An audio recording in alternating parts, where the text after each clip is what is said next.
Be me, Rachel, 32, sitting at Sunday brunch in Brooklyn with my usual crew. Some cafe with food not worth its price. You already know how it is. Jess, Amber, Kylie and Connor are all here. Connor being my best friend since college. The one guy in my life who isn't a complete disaster. He's the guy who picks up at 2 a.m. when you're crying over another failed date, one who listens to the same stories on loop and never judges. That was Connor. We met freshman year at NYU, one of those instant connections that just clicked. He was the steady one, the kind of man who remembered your coffee order and texted to make sure you got home safe. For 10 years, he's been my constant. Quiet, reliable, always there in the background. The one person I never had to question. Until the day I made one offhand joke about how he'd be perfect boyfriend material. That's when everything started to change. Anyways, I'm in the middle of dissecting last night's date with Tyler from Hinge. Again. So he shows up, I say, leaning forward, and I swear the photos must have been from 2019 because he looked way older in person. And shorter. Like maybe 5 feet 9 inches? Ugh, the catfishing is so real, Jess says, shaking her head. Right? And okay, fine. I can get past the height thing if everything else is there. But then we're at dinner. This Italian place in the West Village, nice ambiance, whatever. And when the check comes, he literally sits there staring at it, like he's waiting for me to offer. Amber's eyes go wide. No. Yes. So finally I'm like, are we splitting this? And he goes, I mean, yeah. I figured we'd go Dutch. It's 2025. I do air quotes around the year, and Kylie actually gasps. The audacity, she says. Exactly. Like you asked me out. You picked the restaurant. The bill was $140, which honestly isn't even that much for the village, but still. It's the principle. Connor is sitting at the end of the table, looking at his phone. He hasn't said anything this entire time, which is pretty normal. He's more of a listener. And get this, I continue. Halfway through dinner, he mentions he's in sales. I ask what he makes, just conversationally, and he gets all weird about it. Later, I looked up the average for his position, maybe $85,000. I make $92,000, like, I'm sorry, but I need someone who's at least on my level. Is that so wrong? Not at all, Jess says firmly. You deserve someone who can provide, who has ambition. Thank you. That's what I'm saying. I work hard, I have my life together, and I just want someone who matches that energy. But every guy I meet is either broke, short, emotionally unavailable, or all three. The waiter comes by to refill water glasses. He's young, maybe 25, decent looking in that generic Brooklyn way. Skinny jeans, undercut, probably an aspiring filmmaker or something. He smiles at Amber as he pours her water, holds eye contact for a second, then moves to me. No smile, barely a glance, just pours and moves on. I notice. I always notice. Men are so low effort now, I say once he's gone. They want a supermodel who cooks and cleans and asks for nothing. It's exhausting. The bar is literally in hell, Kylie agrees. Connor finally looks up from his phone. Our eyes meet for half a second, and there's something in his expression I can't read. Then he looks back down. After brunch, everyone scatters. Jess has a Pilates class. Amber and Kylie are going shopping. Connor and I walk toward the coffee shop 2 blocks over. It's kind of our routine. Sunday brunch, then coffee, then we both head home. The weather is perfect. October in New York, that crisp, almost cold that makes you feel alive. There are couples everywhere, holding hands, laughing, taking selfies in front of some mural. I watch a guy reach over and fix his girlfriend's hair, this casual, intimate gesture, and something in my chest tightens. Another one bites the dust, I say to Connor as we walk. Tyler? Yeah, I already unmatched him. Not worth the energy.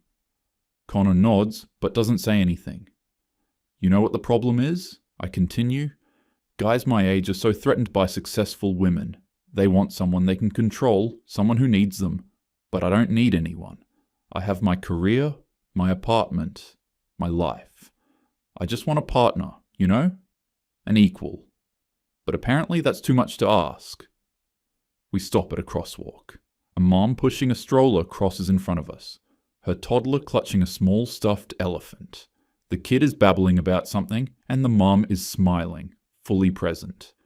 Must be nice, I think, then immediately feel weird for thinking it. You ever think about having kids? I ask Connor randomly. He looks surprised. Sometimes. Maybe. If I met the right person. Yeah, same.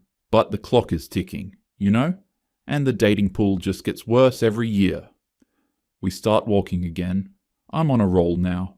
The post-brunch caffeine hitting. Honestly, Connor, you're like the only decent guy I know.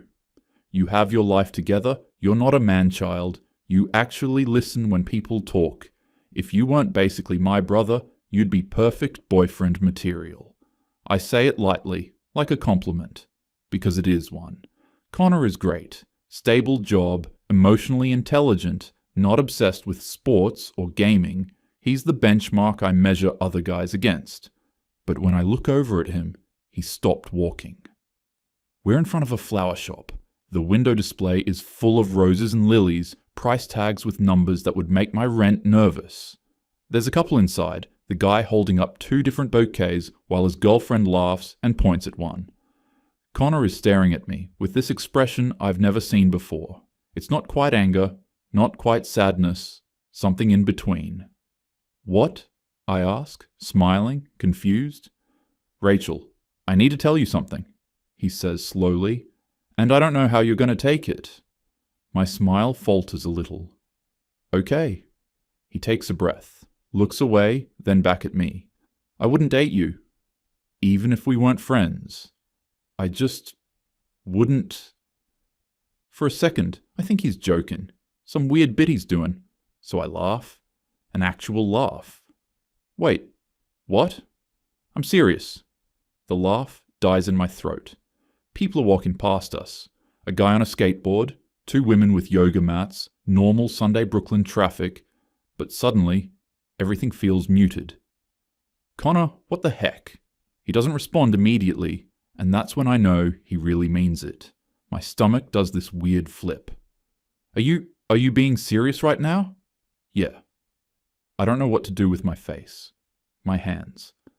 I cross my arms, then uncross them. Okay. That's actually kind of messed up to say.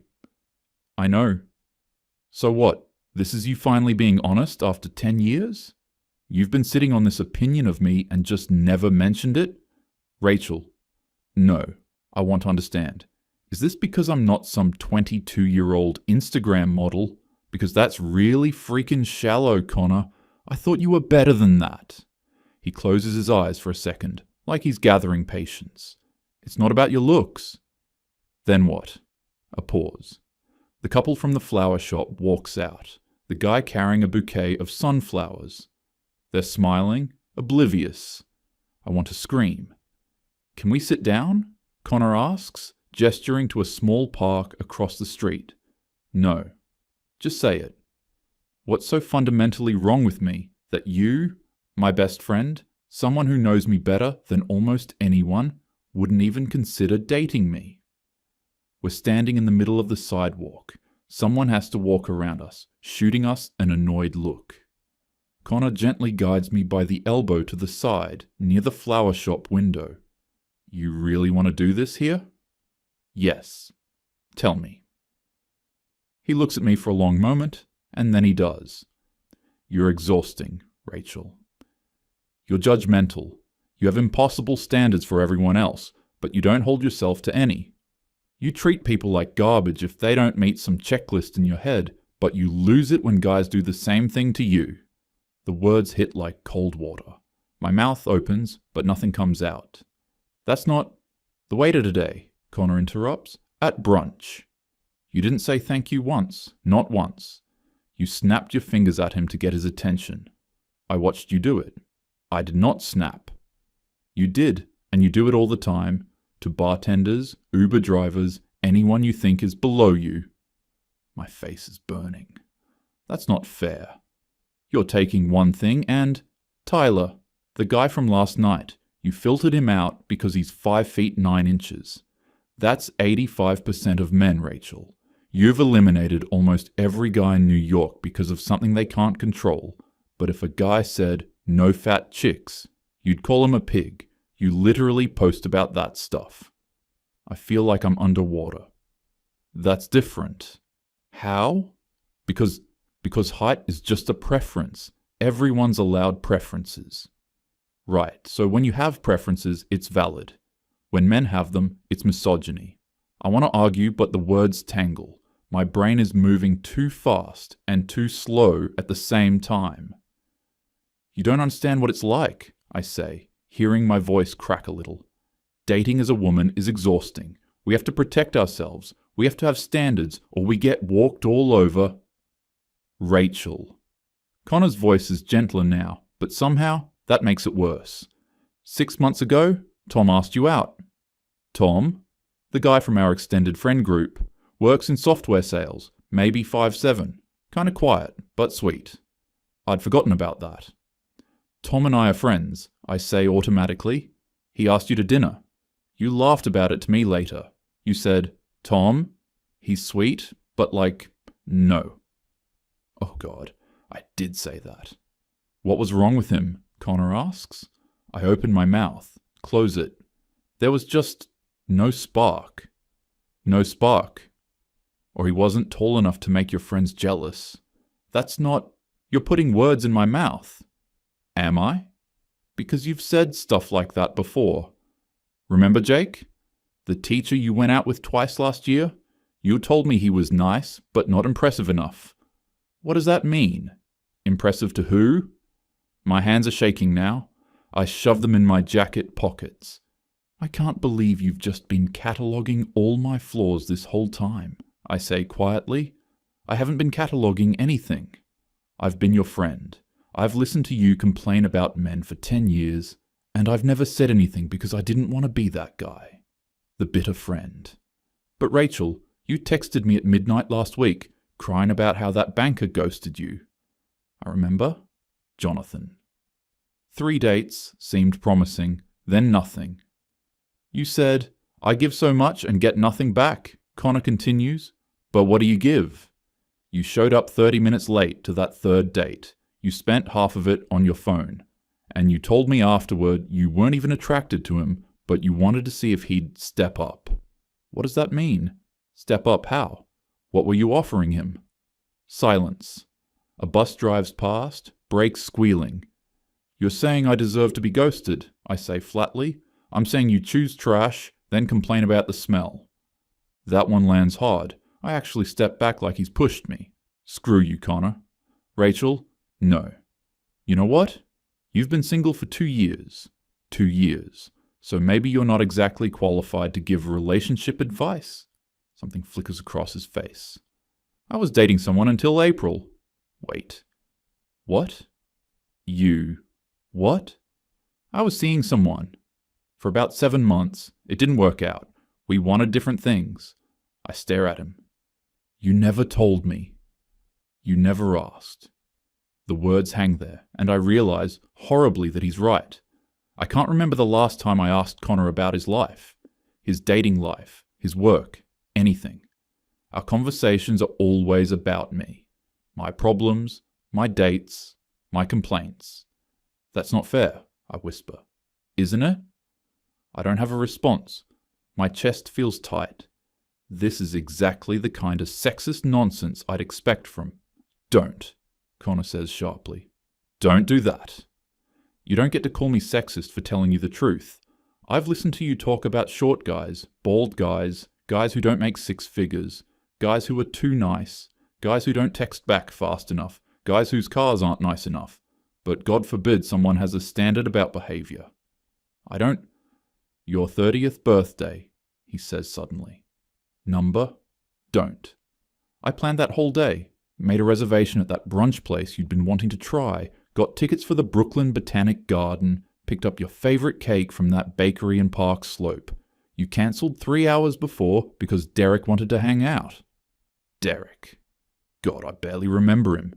Some guy I'd been seeing for like 2 weeks who was barely texting me back. That was... You texted Raincheck? And never mentioned it again. I ate the cake by myself, threw most of it away. My eyes are burning now.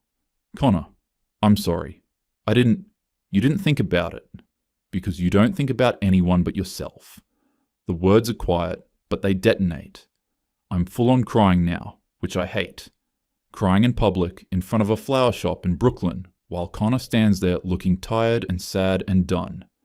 You're supposed to be my friend, I choke out. I am your friend. That's why I'm saying this. No, a friend wouldn't lie to you for a decade. Yeah, maybe I should have done this sooner. A woman pushing a stroller walks past us, glancing over with concern. I wipe my face with my sleeve, aware of how I must look. I need to go, I say. Connor nods, doesn't try to stop me. I turn and walk away, fast, not looking back. My vision is blurry and my breath is coming in these weird gasps, and I just need to get home, get away, get somewhere I can think. That night, I'm on my couch in my apartment, door locked, lights off except for my phone screen. I've been staring at the ceiling for an hour. Finally, I grab my phone and open the group chat with Jess, Amber, and Kylie. Me. Connor freaking attacked me today, said I'm undateable, out of nowhere. The responses come immediately. Jess, OMG what, Amber? Wait, what happened? Kylie, WTF us his problem. I start typing, and once I start, I can't stop. Me. We were just walking, and I made a joke about how he'd be good boyfriend material, and he literally stopped and said, I would never date you. Then went on this whole thing about how I'm judgmental and have too high standards and basically tore me apart. Jess, he's always been weird about you. This is giving bitter nice guy energy, Kylie. He's probably been in love with you for years and couldn't handle the friend zone, Amber. Men cannot handle when women know their worth. I read their responses, feel the validation wash over me like warm water. Me. Right? Like he's clearly been sitting on this jealousy for years and finally snapped Jess. You dodged a bullet finding out what he really thinks, Kylie. Honestly, you're better off without that energy in your life. I type out a long message to Connor, pour everything into it. How hurt I am, how betrayed I feel, how he's supposed to be my best friend, and instead, he attacked me. I read it over 3 times, then I delete it. Instead, I go to his contact. Click block. The screen asks, are you sure? I click yes. Cleaner this way. I open Instagram, find myself scrolling to my ex from college, Brad. The lacrosse player I dated sophomore year, the one everyone said was perfect for me. His profile is public, he's married now. Wife is pretty, in a basic way. They have a baby. There's a photo from last week, them at a pumpkin patch, his wife laughing, the baby in some ridiculous pumpkin costume. I close the app, open Hinge, swipe left, left, left, too short, too ugly, bad photos, boring job, left, left, left. 47 profiles, not one right swipe. I throw my phone on the couch and put my face in my hands. The next Sunday, we're at brunch again. Same cafe, same table. Everyone's here except Connor. I've already told them I don't want to talk about him, but Jess brings it up anyway. So what exactly did he say? She asks. I take a breath. Here's the thing about stories. You get to control them, and I've had a week to shape this one. He basically said I'm fat and unlovable, I say. It's not exactly what he said, but it's close enough. It's what he meant, deep down. Oh my God, Amber breathes. Yeah. And he went through this whole list of my flaws. How I'm too picky, how I'm a bad person, how I use people. It was honestly really cruel. That's literally abuse, Kylie says. Emotional terrorism, Jess agrees. I nod, feeling the narrative solidify. By the time brunch is over, everyone knows. Connor is bitter, jealous, probably an incel, Definitely a misogynist. They promised to cut him out too. Solidarity. I feel better. Not good, but better. 2 months later. I'm getting ready for a date. His name is Marcus, 6 feet 2 inches, lawyer, looks good in photos. We've been texting for a week and he finally asked me to dinner. This feels promising. I'm doing my makeup in the bathroom mirror. The lighting is harsh, but I've learned to angle myself right. Concealer under the eyes, mascara, lipstick. The routine is muscle memory now. My phone buzzes. Marcus. Hey, something came up with work. Can we reschedule? I stare at the message. Wait for the follow-up.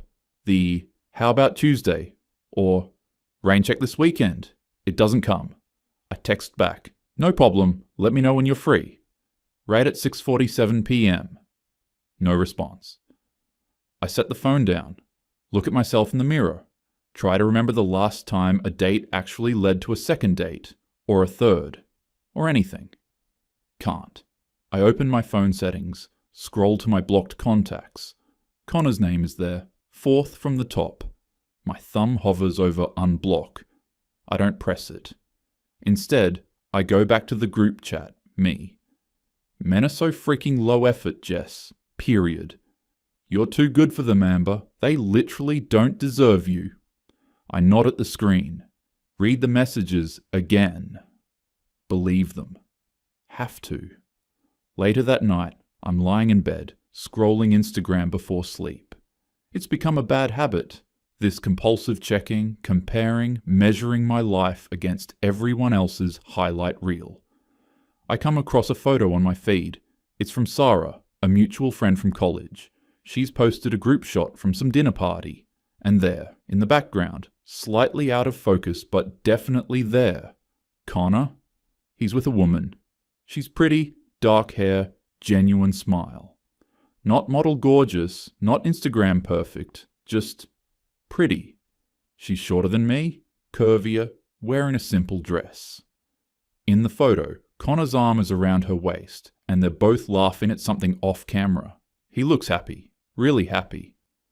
The caption says, "Great night with great people." I click on the comments. Sarah has replied to someone. I know, right? Connor and Maya are so cute together. Maya. Her name is Maya.